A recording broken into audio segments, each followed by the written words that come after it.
पहा नवीन एपिसोड्स एकदम add free.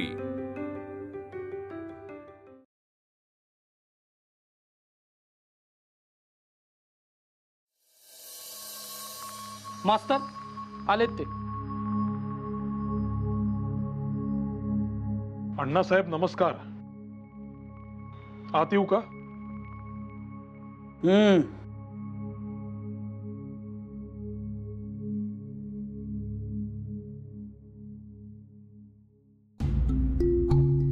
या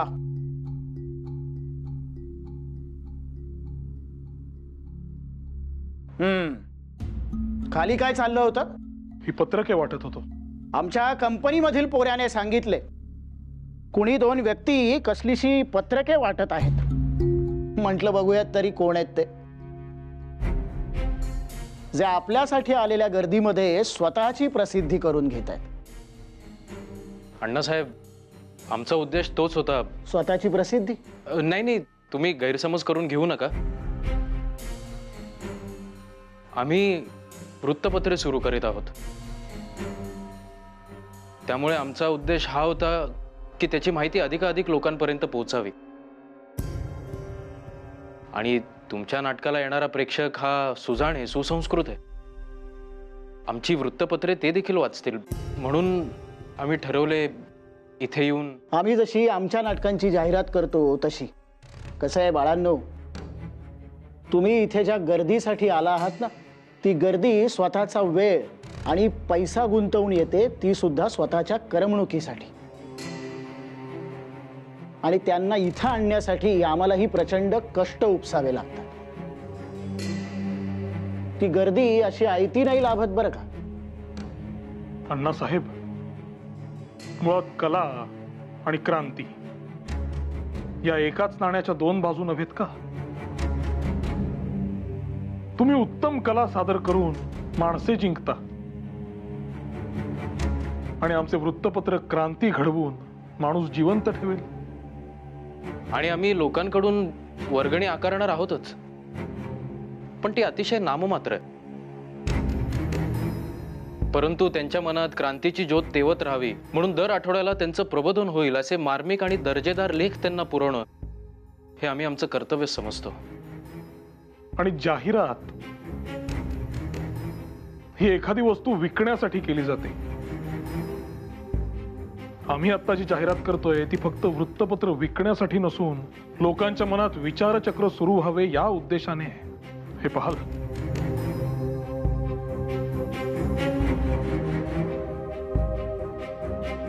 केसरी, वा। आणि मराठा सुद्धा, म्हणजे मराठा इंग्रजीमधून आहे आणि केसरी मराठीमधून आहे। वा वा वा, म्हणजे आपल्या साम्राज्याची गर्जना होणार। तर हे टिळक आणि आगरकर तेच ना ज्यांनी पुण्यात कोणत्याशा शाळेची स्थापना केली आहे? New English school. New English school, बरोबर। हे तेच आहेत का? होय, आमच्या कृष्णशास्त्रींच्या चिरंजीवासोबत असतात। हो, अर्थात विष्णू शास्त्री चिपळूणकर। बरोबर, विष्णू शास्त्री चिपळूणकर। बरेच ऐकून आहे त्या शाळेबद्दल आणि त्या दोघांबद्दलही। अहो, ध्येय वेडे आहेत म्हणे, राष्ट्रीय शिक्षणाचा ध्यास। मी तर असे ऐकून आहे की ते टिळक महाशय काहीसे कोपिष्ट आहेत म्हणे। अहो, राग तर त्यांच्या नाकाच्या शेंड्यावरच असतो। असे ऐकले तुम्ही? हो तर। अहो, काय सांगायचं अण्णासाहेब, संताप हा त्यांचा सखा आहे काय, बरोबर की नाही? आणि कपाळावर आठ्या असतात म्हणजे असतात कायम। हा, मी तर असेही ऐकले आहे की ते आगरकर देखील त्यांच्याच बरोबर त्यांच्याच वाड्यात राहतात काय हो? ते देखील असेच आहेत का? आगरकर? अहो, त्यांचे तर काय वदावे, लहरी माणूस। बरं, देव धर्म कर्मकांड यांचे आणि त्यांचे तर विशेष नाते। बरं, अहो, भलतीच तरेवाईक दिसतायत ही मंडळी। मी तर शाळेबद्दल काय काय ऐकले देखील होते। इतकेच नव्हे तर मी मनात ठरवले देखील होते की पुण्यात येईन त्यावेळेला या दोघांची भेट देखील घ्यायची। हा, आता कधी योग येईल देवास ठाऊक। अहो, परंतु तेच आता तुम्हाला इथे भेटायला आलेत। अहो, मग तुम्ही दोघे शुंभासारखे माझ्यासमोर उभे काय? अहो, बोलवा त्यांना वरती, मला भेटायचंय त्यांना। पंत, पंत. अहो अण्णासाहेब ते दोघही आता तुमच्या समोर उभे आहेत. काय? बळवंतराव टिळक, गोपाळ आगरकर.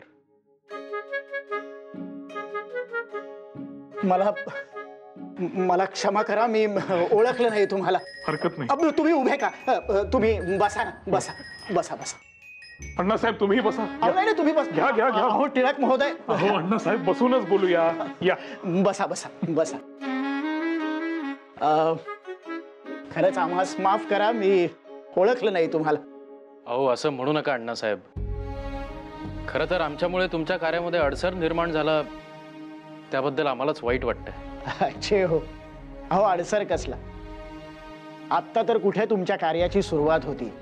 एक वेळेस माझ्यासारखा कलाकार विस्मृतीत जाईल, पण तुम्ही जे कार्य करत आहात ते कधीच विस्मृतीत जाणार नाही. अण्णासाहेब, या राष्ट्रकार्यात आम्हाला प्रत्येकाच्या मोलाच्या सहकार्याची अपेक्षा आहे. अशी मदत तुमच्याकडूनही होईल अशी आशा आहे, म्हणून आम्ही इथे आलो.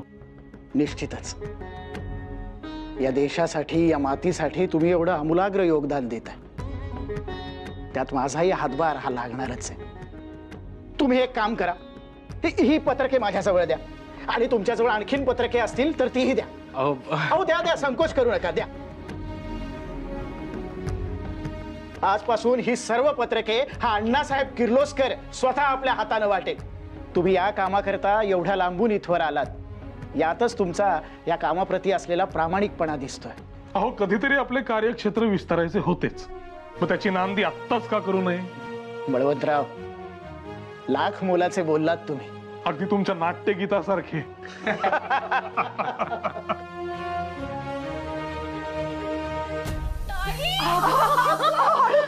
यशोदे, किती धसमसोयपणा. काय बातमी दिली तुम्ही, किती गोड बातमी आहे ही. चला आता आमच्या कृष्णासोबत एक भावंड येणार. बरं ताई, आता तुम्ही विश्रांती घ्यायची आहात. मी आहे ना, मी सगळं करणार. घर सांभाळेन, स्वयंपाक करेन, कृष्णाला सांभाळेन. तुम्ही फक्त विश्रांती घ्यायची. अगं यशोदे, तिला बसू तरी दे. बस ग बाई, बस. सांभाळू ना. किती गोड बातमी दिलीस ग. असंच गोकुळ नांदू दे ग. तृप्त झाले हो मी. आणखी काय हवं असतं आपल्याला? आत्ता कुठे संसारात रुळायला लागली म्हणायचं. आणि हो, तुमच्या नवरोबांना सांगा, आता इथे घरातही लक्ष द्या, नाहीतर कामं संपतच नाहीत. शाळा नाहीतर ते वृत्तपत्र, व्यापच लागलेला असतो त्यांच्या मागे. बरं, ही गोड बातमी सांगितलीस का बळवंतरावांना? छे हो, आधीच इतकी धांदल चालू आहे त्यांची, सवड कुठे इकडे बघायला. ते जरा शांत झाले म्हणजे सांगेन. बाई बाई बाई, काय म्हणावं आता तुमच्या कुंकवांना. पायाला भिंगरीच लागलेली असते, आणि तुझ्या समोर तर हातच जोडले बाई भामे. इतकी महत्वाची बातमी, आणि आता त्यांना कळायला नको का? आधीच घरात एक लहान पोर आहे, त्यातून तू अशी पोटूशी. आता काही हवं नको यासाठी आपला माणूस नको का सोबतीला? आता तूच परगावी जाऊ दिलेस तर आता आम्ही काय म्हणायचं? काकू, तुम्हाला कोणी सांगितलं? मला समजले हो. मुंबईला गेले ना तातडीने. कठीण आहे बाई. तसं नव्हे, पण सध्या खरंच खूप काम आहे ना, म्हणून. तू काही बोलू नकोस. बळवंतराव काय आणि गोपाळराव काय एका माळेचे म्हणे. त्यांना कसं काही वाटत नाही. 2 तरणाट आठ्या मुलींवर घर सोडून जायचं म्हणजे काय? काकू, तुम्ही बाई संधीत शोधत असता यांना बोलायची. मुद्दामून बोलते का मी? माझ्याच बाई जीवाला घोर, डोळ्याला डोळा लागत नाही. दोघींचे नवरे परगावी, रात्रभर 2 मुली एकट्याच, पदरात छोटी पोर. आता ह्या 2 पोरी कशा राहिल्या असतील ह्याची काळजी होती का त्यांना? परिस्थिती माणसास धिटाई शिकवते हो, आणि प्रसंग आला ना की माणूस राहतो स्वतःच्या पायावर उभा. तुम्ही नाही राहिलात. आणि आता काय नवख्या आहोत का आम्ही? मग हो ना. आणि आपल्याच घरात कसली आली आहे भीती. आणि हे दोघं बाहेर एवढं मोठं काम करतायत ते बघून बळ मिळतच. आणि आम्ही दोघी आहोत हो एकमेकींना सांभाळून घ्यायला. आणि तुम्ही सांगितलेलीच गोष्ट लक्षात ठेवली आहे बरं का आम्ही, त्या पंडिता रमाबाईंची. तुम्हीच नाही का म्हणालात त्या तिथे बंगालात एकट्या गेल्या आणि तिकडे जाऊन राहिल्या. मग हे तर आमचंच घर आहे. भामे, शोभतेस हो बळवंतरावांची भार्या. त्यांचीच भाषा बोलतेस. बिचाऱ्या पंडिता रमाबाई.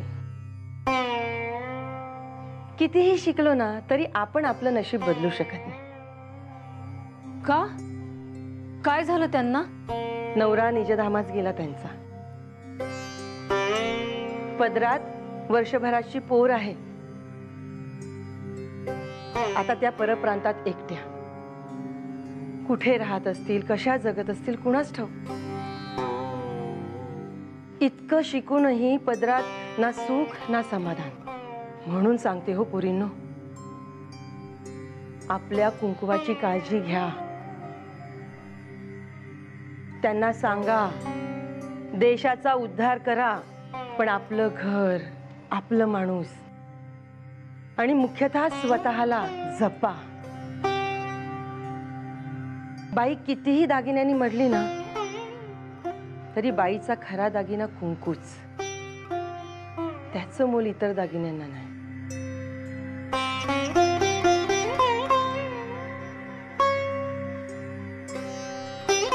मी बाई काही बाई बोलत बसले.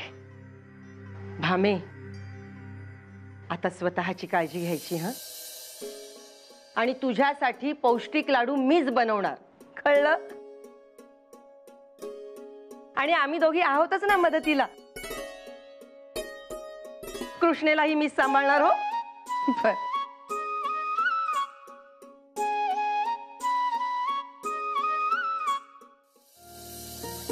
आलात? काय हो, केवढा उशीर. नाही, केवढं ऊन पडलंय ते बाहेर. तुम्हाला किती वेळा सांगितलं असं उन्हातानातून फिरत जाऊ नका म्हणून. त्रास होईल ना. अगं काय पहिल्यांदा असं उन्हात बाहेर पडलोय का मी? तसं नाही, तहान भूक सोडून ही कामं करताय तुम्ही. तब्येतीला जरा जपा. काय हवं काय नको याच्याकडे मीच लक्ष देते. नाही, मी नसते ना तर जेवणाकडे तुम्ही दुर्लक्षच केलंस. त्यातून दमा आहे तुम्हाला. हे पुरे पुरे. आज काय शिकवणी घ्यायची आहे का माझी? आणि एका वेळेला 2 वृत्तपत्र सुरू करायची म्हणजे तानभूक विसरूनच काम करावं लागेल ना. ते जाऊ दे, बैस इथे. मला तुला महत्वाचं सांगायचं आहे. मला बाई काम आहे. यशोदा, बैस.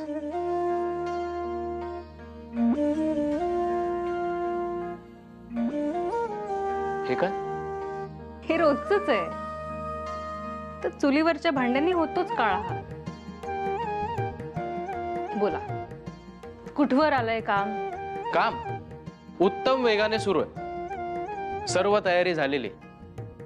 मनामध्ये थोडी हुरहुर आहे. सर्व काही व्यवस्थित व्हायला हवे बस. होणार, सगळं व्यवस्थित होणार. तुम्हाला अगदी भरघोस यश मिळणार. नका काळजी करू. तुम्ही स्त्रिया आमच्या पाठीमागे खंबीरपणे उभ्या आहात, म्हणून कुठल्याही गोष्टीची काळजी न करता आम्ही काम करू शकतो. तुला एक गोष्ट मनापासून सांगू, संपूर्ण देशाने आपले वृत्तपत्र वाचायला हवे. समाजाने त्याला सकारात्मक प्रतिसाद द्यावा. आपले ध्येय साध्य व्हावे. समाजातील प्रत्येक स्तरातील व्यक्तींनी ते वाचायला हवे, अगदी स्त्रियांनी सुद्धा.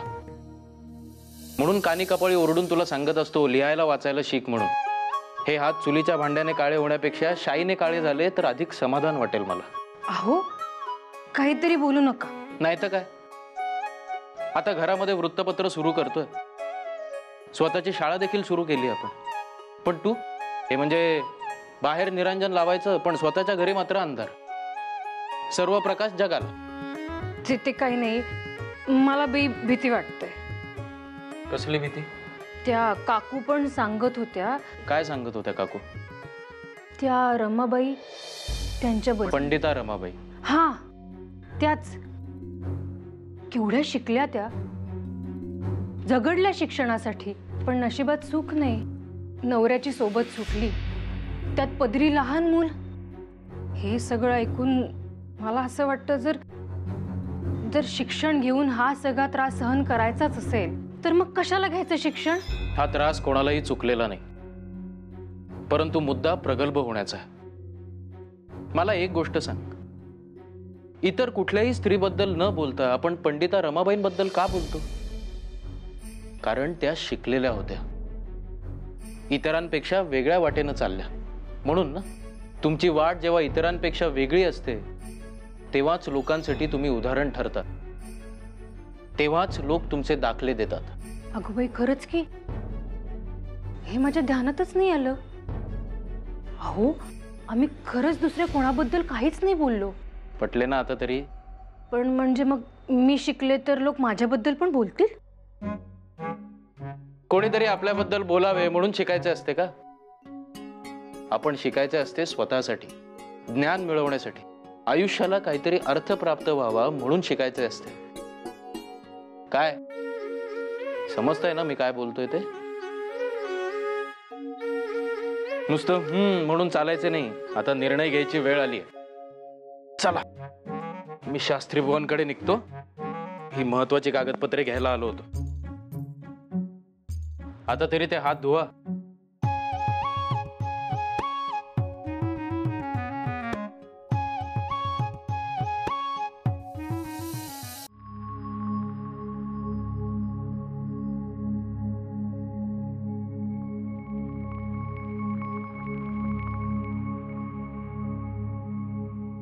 बळवंतराव, कुठे होती स्वारी मग्न? ते काय असंच स्वतःच्या विचारात. केसरी आणि मराठाची सगळी तयारी झाली आहे खरं तर, पण माझा आतला आवाज मला प्रश्न विचारतोय की बळवंता, खरं तर तू हाडाचा शिक्षक, ही शाळा, वर्ग, विद्यार्थी यात रमणारा, कुठलेही अवघड गणित दिले तरी ते चटकन सोडवणारा, प्रयोगशीलतेने विद्यार्थ्यांना शिकवणारा, वगैरे वगैरे. पण आता या संपादकाच्या खुर्चीत तुझे नेमके काम काय? हे असं आहे बघा बुवा यांचं. बळवंतराव, हे असले विचार नका करू. आपले उद्दिष्ट विसरलात का तुम्ही? विसरीन कसे? पण कसं आहे बुवा, शास्त्री बुवा आहेत शब्दप्रभू, उत्तम लिहितात. आगरकर तुमचे लेख देखील अतिशय वाचनीय आणि वैचारिक असतात. तुम्ही मंडळी जितक्या लिहिलया लेख लिहू शकता तसे मी लिहू शकेन की नाही मला शंका आहे. बळवंतराव, आपले वृत्तपत्र काय निबंध स्पर्धा आहे का? लेखन कौशल्य सादर आणि सिद्ध करायला? ते एक असे व्यासपीठ आहे जिथे तुमच्याशिवाय इतर कोणीही असून चालायचे नाही. बुवा, पण ते फार जबाबदारीचं काम आहे. आपण जे विचार मांडू ते सबंध जनसमुदायापर्यंत पोहोचणार आहेत, मंडळी त्यांनी प्रभावित होणार आहेत, आणि त्यावरूनच ते आपल्याला झुकते माप द्यायचे की नाही हे ठरवणार आहेत. आपल्या हेतूंवर त्यांनी शंका घेऊ नये इतकेच माझे म्हणणे. वृत्तपत्राला आपण वर्तमानपत्र देखील म्हणतो की नाही? होय. का बरं? कारण त्यात आपली सध्याची परिस्थिती काय आहे, आपल्या समस्या काय आहेत, आपले शत्रू कोण आहेत, किंवा आपल्या विचारांची दिशा कशी असायला हवी, हेच कार्य आहे की नाही वृत्तपत्रांचे? होय. बळवंतराव, इतरांचं दुःख बघून जीव तळमळणाऱ्या तुमच्यासारख्या माणसाच्या मनात अशा शंका याव्यात. आणि एक गोष्ट लक्षात ठेवा बळवंतराव, तुम्ही शिक्षक आहातच, पण त्याआधी तुम्ही एक संवेदनशील व्यक्ती आहात. लोकांचे अश्रू पुसणं तुम्हाला ठाऊक आहे, आणि हे दायित्वच आहे. आपल्याला लोकांमध्ये ज्ञानदीप प्रज्वलित करायचं आहे, आणि तुमच्यापेक्षा अधिक प्रभावीपणे ते कार्य कोण करू शकेल सांगा बरं? आणि फरक एवढाच आहे की इकडे विद्यार्थ्यांऐवजी आहेत सभासद, आणि गणिताऐवजी आहे सामाजिक प्रश्न. आता वर्ग शिक्षक नाही, आता व्हायचं लोक शिक्षक. आणि जसे विद्यार्थ्यांमध्ये लोकप्रिय आहात तसे इथे देखील लोकप्रिय व्हाल, निशंक. बळवंतराव, इतकी वर्ष झाली ओळखतोय मी तुम्हाला. पहिल्यांदा एवढी चिंता दिसते तुमच्या चेहऱ्यावर. अहो, तुमच्यामुळे इतर लोकांना आधार वाटतो आणि तुम्ही कसली चिंता करता? नाही नाही, मी अतिशय खंबीर आहे, मी ठाम देखील आहे. परंतु आपल्या मनात शंका येतच राहतात आणि त्या यायला हव्यात देखील. आणि ते येणाऱ्या शंकांना आरसा दाखवायला आपल्या भोवताली मंडळी हवी. आज ते कार्य तुम्ही केलं. आता मी मोकळा झालोय. आता तुमच्या सगळ्या शंकांचं निरसन झालं असेल तर पुढच्या कार्याला लागूया. तात्काळ